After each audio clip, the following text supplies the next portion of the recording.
বলেন না না না, আমার নবীর সাহাবীরা বাহিরেও এক নাম্বার, ভেতরেও এক নাম্বার। বলে বুঝবো কেমনে? বলে তোর বোঝার দরকার কি?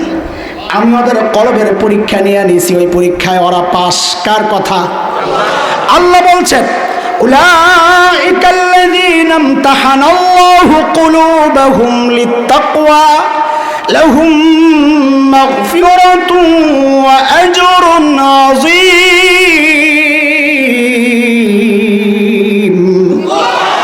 আল্লাহ বলেন ওদের কলবের পরীক্ষা নিয়ে নিয়েছি, ওই পরীক্ষায় ওরা পাস। নবীকে জিজ্ঞেস করলাম, ইয়া রাসূলুল্লাহ, ওই বর্বরদের নতুন পরিচয় বলেন। আল্লাহর হাবিব বললেন, রে না না, ওদেরকে বর্বর বলিস না, ওরা আর এখন বর্বর নাই। বলে তো নতুন পরিচয়টা বলেন না।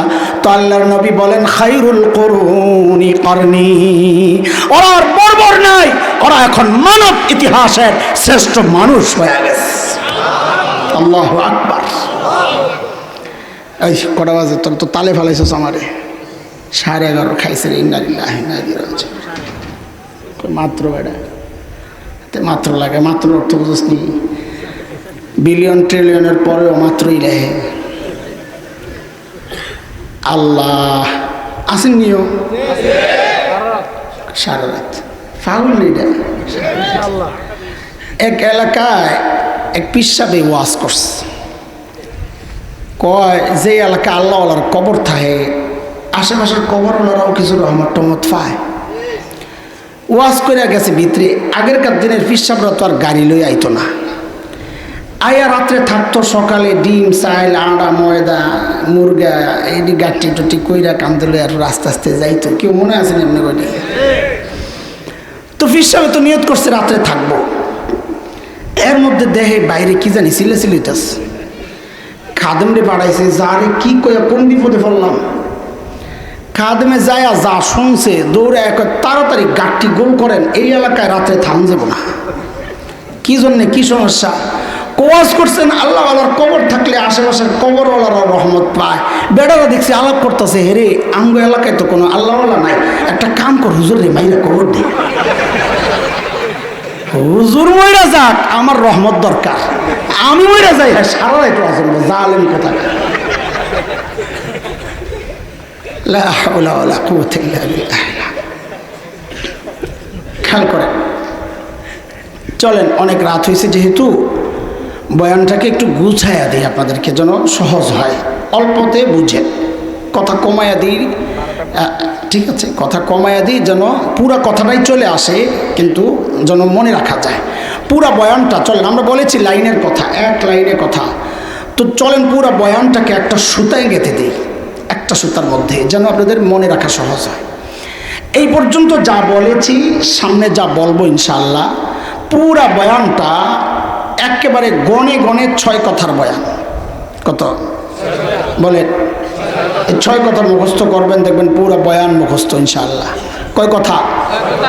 সাহাবীদেরকে নিয়ে 3 কথা, আর আমার মতো জাহেল যারা তাদেরকে নিয়ে 3 কথা। সাহাবীদেরকে নিয়ে 3 কথা কি, এটা আগে মুখস্থ করেন।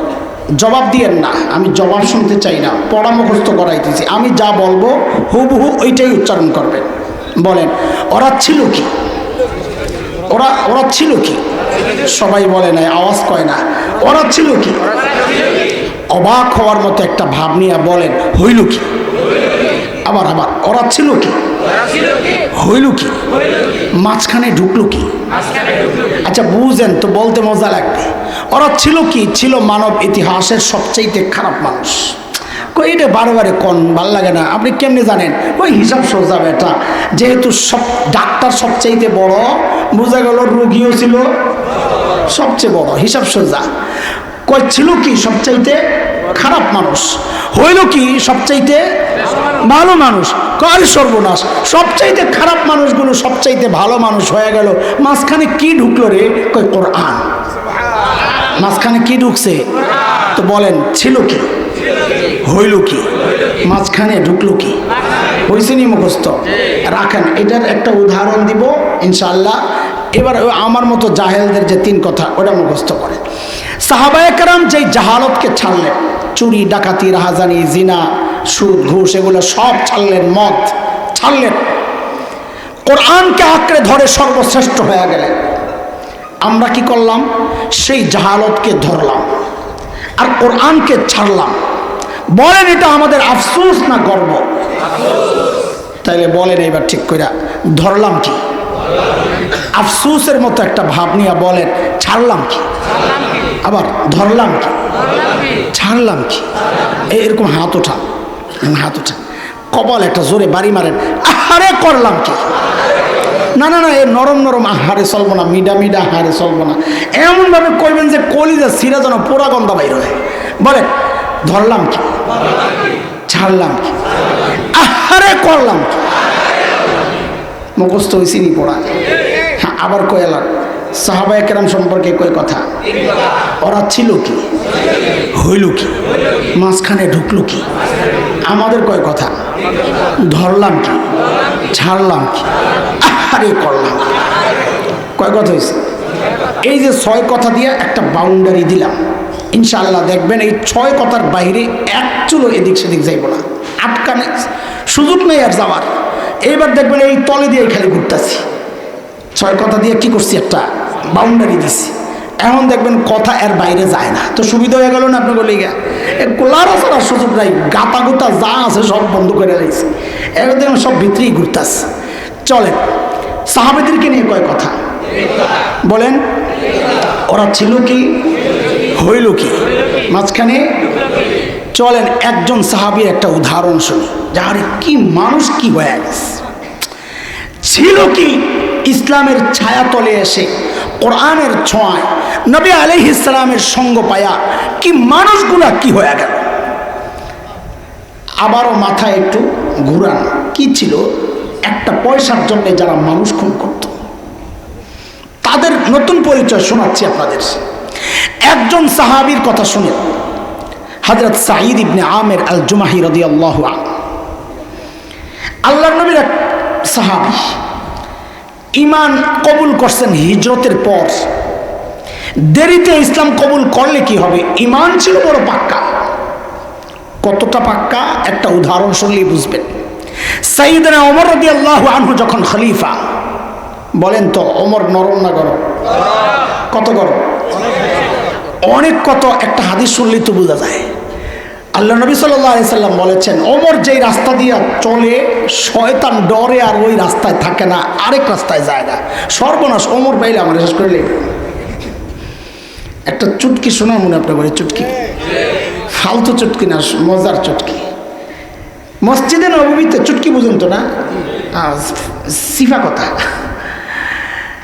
মসজিদে নববীতে একটা গেট আছে, নাম হইল বাবে ওমর, ওমর গেট। শিয়ারা ওই গেট দিয়ে আসা যাওয়া করে না। কেন? ওমরের প্রতি বিদ্বেষ আর ঘৃণা লালন করে, যে ওমর যেদিক দিয়ে আসা যাওয়া করছে আমরা ওদিক দিয়ে চলুম না, ঘৃণা। তো আরবের এক বিখ্যাত সাহিত্যিক বড় আজীব এক চুটকি লেখছেন।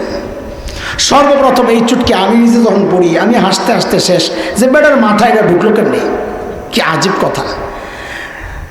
তিনি বলেন, ও ওমর, লেখেন, ও ওমর, আল্লাহ আপনার উপর রহম করেন। কেন?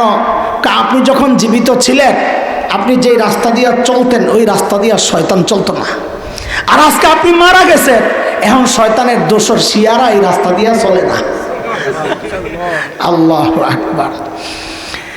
তো হযরত সাঈদ ওমরকে এসে বলতেছেন, ওমর, আল্লাহ দায়িত্ব দিয়েছেন, ঠিকঠাক মতো আদায় করেন, নাহলে কিন্তু খবর আছে। দেখছেন নি বেটার কলিজায় সাহস কত। এই সাহস কই পেয়েছে? মানুষ নিজে যত সৎ হয় তার সাহস তত উঁচা হয়। নিজের মধ্যে 2 নম্বরই থাকলে দেখবেন কথা কয় মিনমিন কইরা, আর তেলের দাম বাড়ায়। হযরত ওমর একদিন ধরছেন, মিয়া তোমরা খালি আমারে ওয়াজ করো, কিছু দায়িত্ব তোমরাও লও।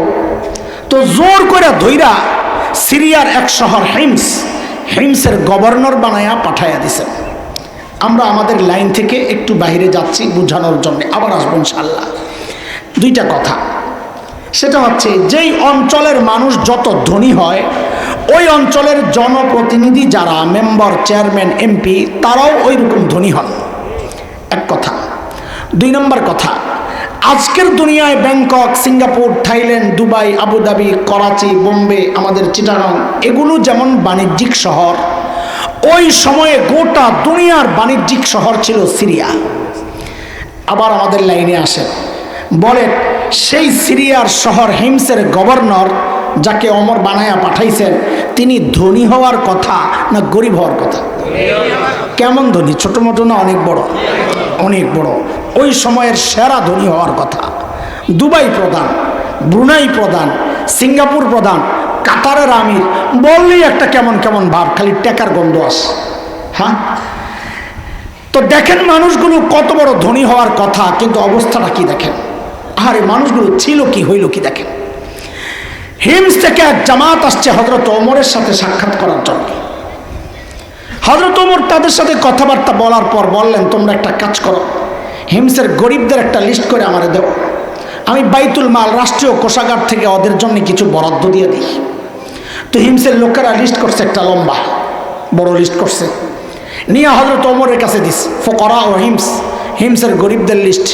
আল্লাহ, হযরত ওমর লিস্টের দিকে তাকায় অবাক হয়ে তাকায় রয়েছেন। কেন? কারণ তিনি দেখেন যে ওই লিস্টের শুরুতেই হিমসের গভর্নর সাঈদ ইবনে আমির আল জুমাহির নাম। কল্পনা করা যায়? বলেন, কল্পনা করা যায়? সাইয়েদনা ওমর জানতে চাইলেন, আমি এরকম ফাঁকে এরকম কি ব্যাপার, তোমাদের গভর্নর বুঝি গরিব মানুষ? হিমসের লোকেরা জবাব দিলেন, বালা আমিরুনা আফকরুনা, আমাদের গভর্নর শুধু গরিব না, হিমসের মধ্যে সবচেয়ে গরিব। আহা, হযরত ওমর এই কথা শুনা এত খুশি হয়েছেন, এত খুশি হয়েছেন, সাথে সাথে 1000 স্বর্ণ মুদ্রা প্যাকেট কইরা দূত মারফত পাঠায়া দিয়েছেন, যাও আমার পক্ষ থেকে আমার সাঈদকে হাদিয়া দিয়ে আসো। কত? কি 1000? বুঝেননি? একটু আগে আমার ভাই দিরহামের হিসাব দিয়ে গেছে।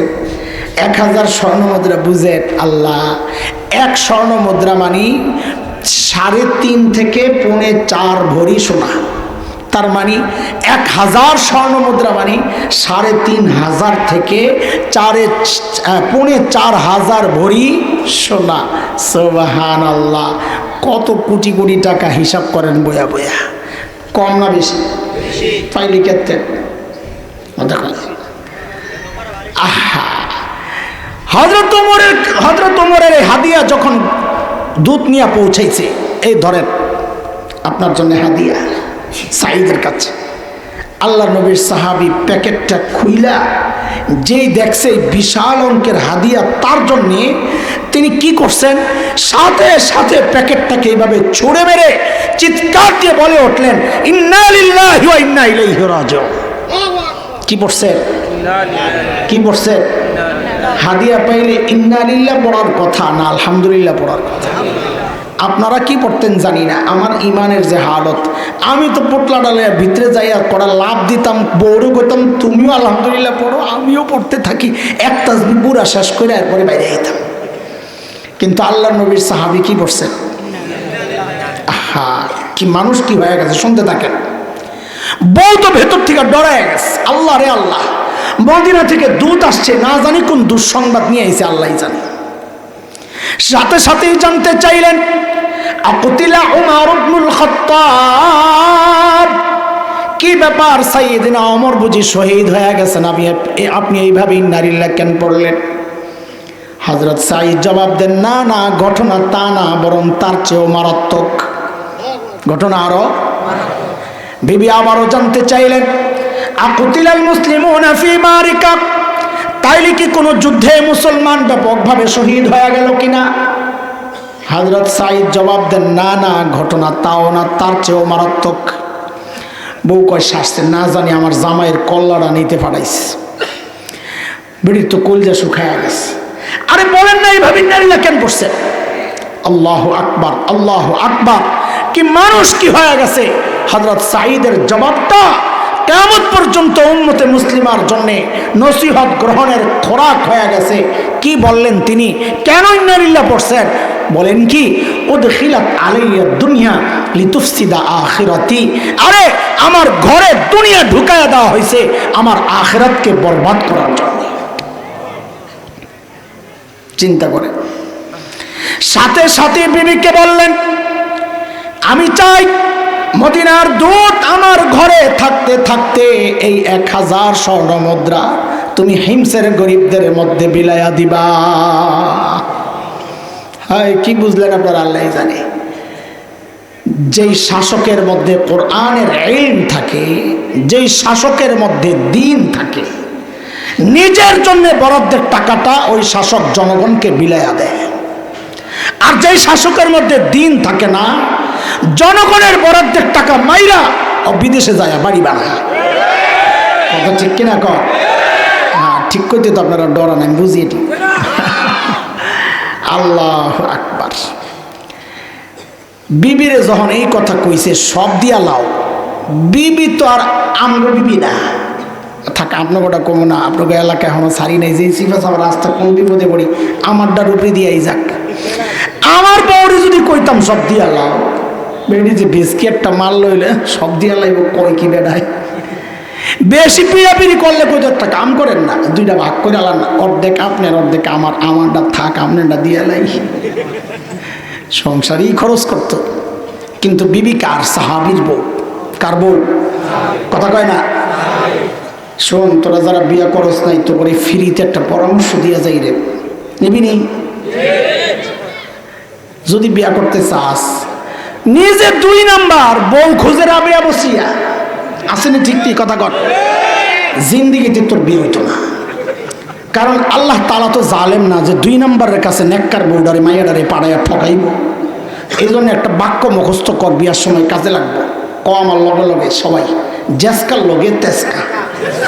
ক ক ক জেসকার লগে সবাই, ক জেসকার লগে, ক বেহায়ার গোষ্ঠী। এটা আমার কথা না, এটা কোরআনের কথা। আছে না কোরআনে? আল খাবিসাতু লিল খাবিসিনা ওয়াল খাবিসুনা লিল খাবিসাত ওয়াত-তাইয়িবাতু লিত-তাইয়িবিনা ওয়াত-তাইয়িবুনা লিত-তাইয়িবাত উলাইকা মুবাররাউনা মিম্মা ইয়াকুলুন লাহুম মাগফিরাতুন ওয়া রিজকুন কারীম।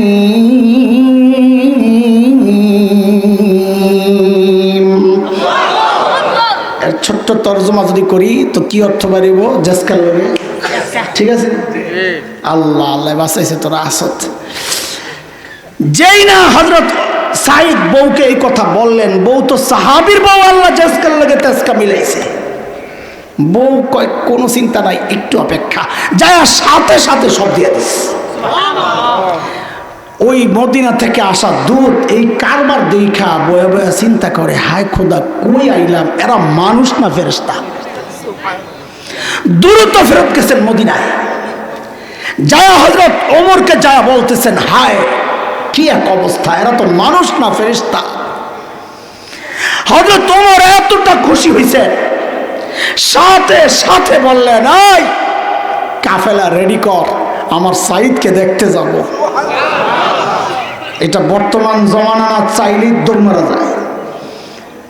ট্রাভেলসে ফোন দিয়েছেন, দোস্ত একটা টিকিট পাঠায়া দাও, বাস পাঠায়া দিছে মোবাইলে।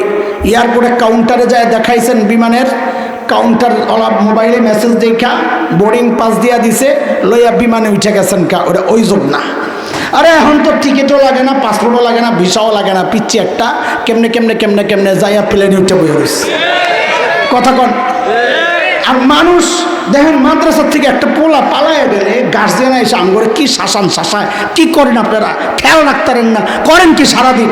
একটা পোলা গেছে গা, এটার হলে আম করে এত কষানি কষায়, অথচ ওই পোলাটা ইমিগ্রেশন পার হইলো, বিমানের স্পেশাল যে গেট ওইটা পার হইলো, তোরা একটা মাদ্রাসা, ওইটাও মাদ্রাসার পোলা, ওটা কি ওই মাদ্রাসার পোলার ইমিগ্রেশন আটকাইতে পারলো না, প্লেনের সামনের দরজাওয়ালার আটকাইতে পারলো না, হ্যাঁ ভিতরে ঢুকা গেল গা, এটা অবাক করা কিছু না। মাদ্রাসাতে একটা ছাত্র পালাইয়া গেলে আয়া হুজুরে যাস, একটারে আটকাইতে পারো না, আমরা কত্তুটিরে পারো না। কথা কর না হুজুররা, তুই একটারে তো আটকাইতে পারস না, সব দিনে মিললা, আর আমরা কত্তুটিরে হারাই দিই মাদ্রাসার মধ্যে, যে বিটলার বিটলা। সুবহানাল্লাহ,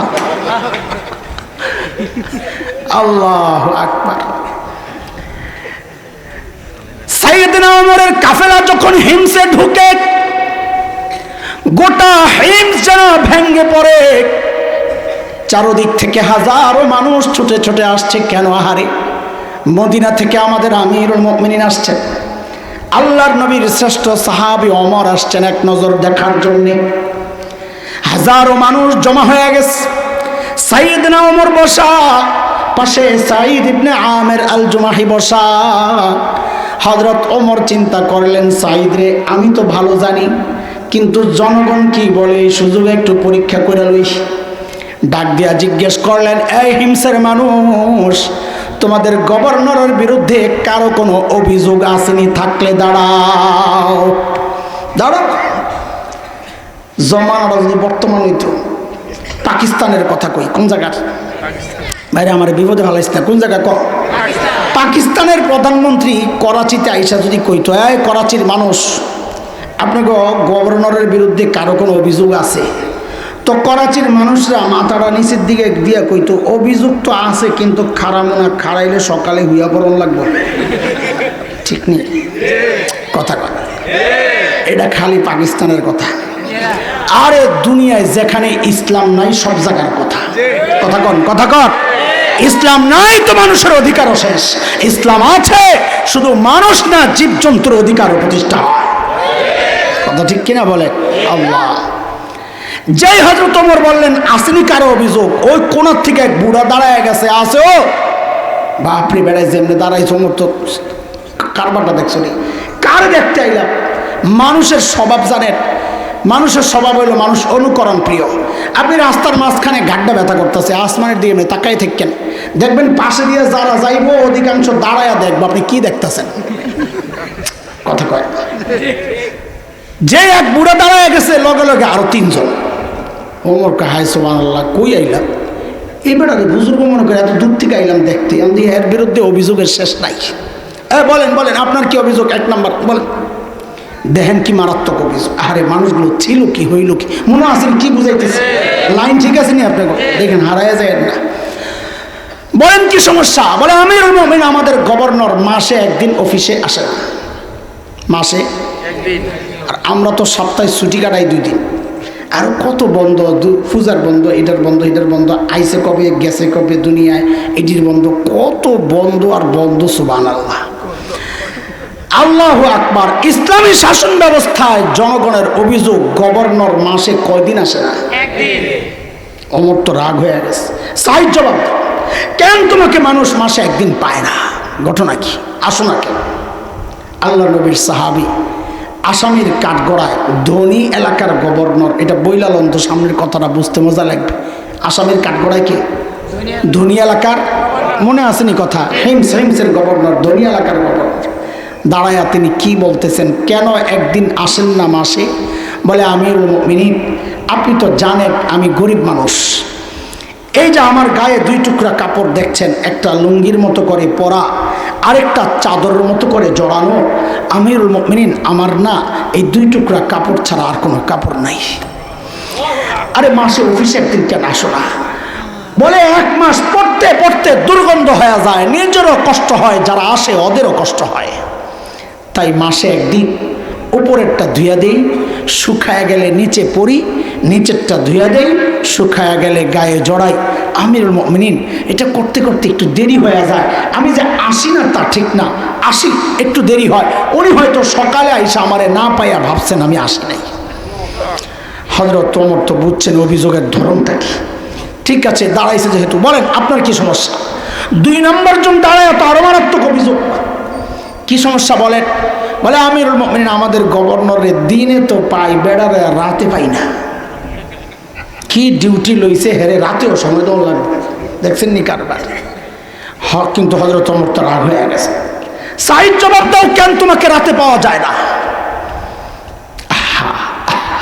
কি মানুষ কি হয়ে গেছে। আল্লাহ নবীর সাহাবী কাচুমাচু হয়ে জবাব দিচ্ছেন, আমিরুল মুমিনিন, কাদের কথা শোনাচ্ছি? যারা সফরে গেল সাথে করে মূর্তি লইয়া যাইতো, ওদের কথা শোনাচ্ছি।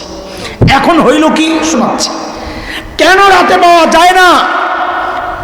হযরত সাঈদ বলছেন, আমিরুল মুমিনিন, এটা তো প্রকাশ করার ব্যাপার ছিল না।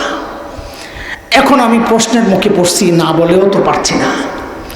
আমিরুল মুমিনিন কাসসামতু হায়াতি বাইনা রাব্বি ওয়া বাইনা ইবাদি। আমিরুল মুমিনিন জীবনটারে দুইটা ভাগ করছি। এক ভাগ রাতটা আমি আমার মালিককে সময় দেই, আরেক ভাগ দিনটা মালিকের বান্দাদেরকে সময় দিই। আহা, কি মানুষ আমরা! তো ব্যস্ত, কত ব্যস্ততা আমাদের, কত কাজ, মালিককে টাইম দেওয়ার সময় কোথায় আমাদের, তাই না? আরে জালিম, আমি আর তুমি ছাড়া দুনিয়ার সব কিন্তু মালিককে টাইম দেয়। ওই একটা গাছের দিকেই তাকায় দেখো না, কি মনে হয় গাছটা বুঝি এমনি দাঁড়ায় আছে? না না না, ওই গাছটাও দাঁড়ায়া দাঁড়ায়া মালিকের তাসবিহ পড়ে। যে কুকুরটাকে নিকৃষ্ট প্রাণী মনে করে তারা দেই, ওই কুকুরটাও রুকুর হালতে মালিকের তাসবিহ পড়ে। যে পোকামাকড়গুলোরে পায়ে দলে মেরে ফেলি, ওই পোকামাকড়গুলো সেজদার হালতে মালিকের তাসবিহ পড়ে। পড়ি না কেবল আমি আর তুমি, কারণ আমাদের হাতে সময় নাই।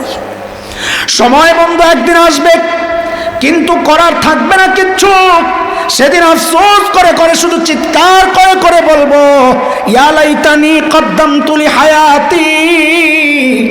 আরে সময় মতো যদি একটু পুঁজি বানায় আইতাম, সময় মতো যদি একটু পুঁজি বানায় আসতাম। এই বাবারা, এই আমার কলেজার টুকরা সন্তানেরা, পুঁজি বানান, পুঁজি পুঁজি পুঁজি কিন্তু লাগবে। শুনেন, সময় তো কম, ছোট্ট একটা গল্প শোনাই পুঁজির, এই অল্প কথায়। গত বছরের গল্প। আমার মাদ্রাসার এক শিক্ষক একদিন আমার অফিস